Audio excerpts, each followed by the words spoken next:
கிறிஸ்துவில் பிரியமான சகோதர சகோதரிகளே, இன்றைக்கு தவக்கால சிந்தனையாக நாம் தியானிக்கவிருப்பது உன் தவறான நம்பிக்கையை விட்டு விலகு. பிரியமானவர்களே, நமது வாழ்க்கையே ஒரு நம்பிக்கையின் அடிப்படையில் தான் செல்கிறது. ஒரு பஸ்ஸில் ஏறி அமர்கிறோம். என்ன நம்பிக்கையோடு? ஓட்டுநர் நம்மை பத்திரமாக கொண்டு போய் சேர்ப்பார் என்று. எல்லா தடவையும் அது நடக்கிறதா? இல்லையே. அநேக வேளையில் நமது நம்பிக்கை மனிதர்கள் மீது இருக்கிறது. இக்கட்டு வேளையில் நமக்கு உதவி செய்வார்கள் என்று நாம் மனிதர்களை நம்புகிறோம். ஆனால் அநேக வேளையில் நாம் ஏமாற்றப்படுகிறோம். பிரியமானவர்களே, நமது நம்பிக்கை அநேக தடவைகளில் அது தவறாக அமைகிறது. பாருங்கள், சில வேளைகளில் நாம் மனிதர்களை திருப்திப்படுத்தக்கூடிய வகையில் நடக்கிறோம். நமது நம்பிக்கை என்ன?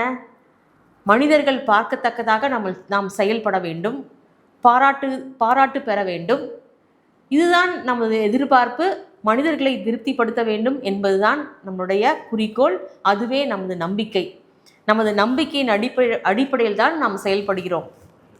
உண்மையிலுமே ஆண்டவர் மீது நமது நம்பிக்கை இருக்கும் என்றால் நாம் ஆண்டவருடைய வார்த்தையை வாசிக்க முற்படுவோம், வார்த்தையின்படி நடக்க முற்படுவோம்.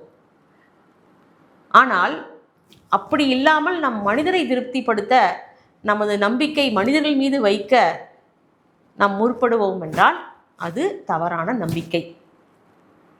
இன்னொரு வகையான நம்பிக்கை நமது செல்வத்தின் மீது. என்ன பிரச்சனை வந்தாலும் சமாளித்து கொள்ளலாம், காரணம் என்னிடம் பணம் இருக்கிறது.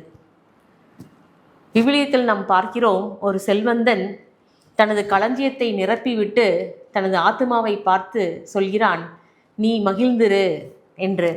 ஆனால் ஆண்டவர் சொல்கிறார், இன்றைக்கு இரவே நீ மரித்து போவாய் என்று. பிரியமானவர்களே, செல்வத்தின் மீது நமது நம்பிக்கை இருக்கும்போது அது ஒரு உகந்த ஒரு நம்பிக்கையாக இருக்காது, தவறான நம்பிக்கையாகத்தான் இருக்கும். எனவே நமக்காக, நமது பாவங்களுக்காக தன் உயிரை கொடுத்த ஆண்டவராகிய இயேசு கிறிஸ்துவின் மீது மட்டும் நாம் நம்பிக்கை வைப்போம்.